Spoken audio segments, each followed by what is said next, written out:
जहाँ भगवा रंग नजर आए उसे लाल कर दो। मुमरा को ग्रीन कलर से ऐसे रंगना है कि इन लोगों को यहाँ से बुरी तरह से पछाड़ के भेजना है इंशाल्लाह। त्या औरंग्याला जे जमलं नाही ती ही सैरशेख करणार म्हणे। हा पुरा मुंब्रा हे महाराष्ट्र छत्रपती शिवाजी महाराजांचा महाराष्ट्र हिरवा करणार।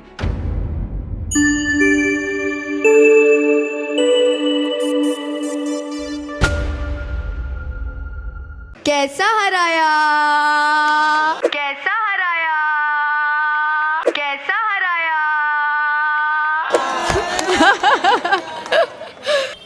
पाहिलंत ना, कैसे हराया कैसे हराया, काय चेहऱ्यावरचे हावभाव। आणि पुढे जाऊन वर्तन अशी की आता अल्हम्दुलिल्लाह पुढच्या 5 वर्षात, आता हा अलहम कोण दुल्लिल्ला कोण आणि कसला जाऊ द्या, तर ते पुढच्या 5 वर्षात काय करू पाहतायत, तर पूरा मुंब्रा हरे रंग में रंग देंगे। पूरे के पूरे मुमरा को ग्रीन कलर से ऐसे रंगना है, मुमरा को ग्रीन कलर से ऐसे रंगना है, मुमरा को ग्रीन कलर से ऐसे रंगना है कि इन लोगों को यहाँ से बुरी तरह से पछाड़ के भेजना है इंशाल्लाह। आता एशियन पेंटचा रंग आणणार की आणखीन काय करणार, याच्यावर बरेच तर्कवितर्क झाले, मग वाद सुरू झाले। आणि जेव्हा भगव्याला राग येतो ना, भगवा चवताळून उठतो, तेव्हा या हिरव्यांना उत्तरं द्यावी लागतात।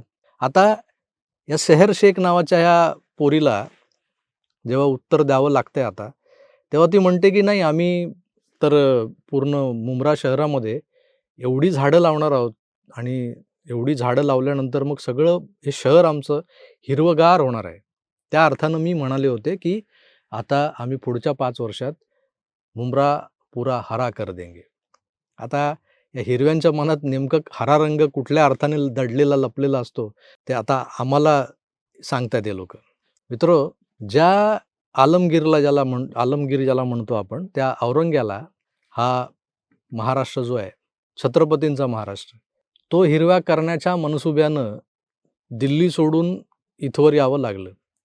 आणि तो आला, त्यानं आपल्या आयुष्याची अनेक वर्ष, 1.5-2 दशकं त्याने या महाराष्ट्राच्या मातीत घालवली, पण त्याला काही हा महाराष्ट्र हिरवा करता आला नाही। तो करड्या रंगाचा होत गेला हळूहळू, आणि झालं काय, तो याच भगव्या मातीत गाडला गेला। आजही त्याची कबर तिकडे संभाजीनगरमध्ये आहे, काही लोक औरंगाबाद म्हणतात त्याला। त्या औरंग्याला जे जमलं नाही ती ही सैरशेख करणार म्हणे। हा पुरा मुंब्रा हे महाराष्ट्र छत्रपती शिवाजी महाराजांचा महाराष्ट्र हिरवा करणार। अरे तुम्हाला एक नाही, यासाठी हजारो जन्म घ्यायला लागतील, पण काय जमणार नाही, लक्षात ठेवा।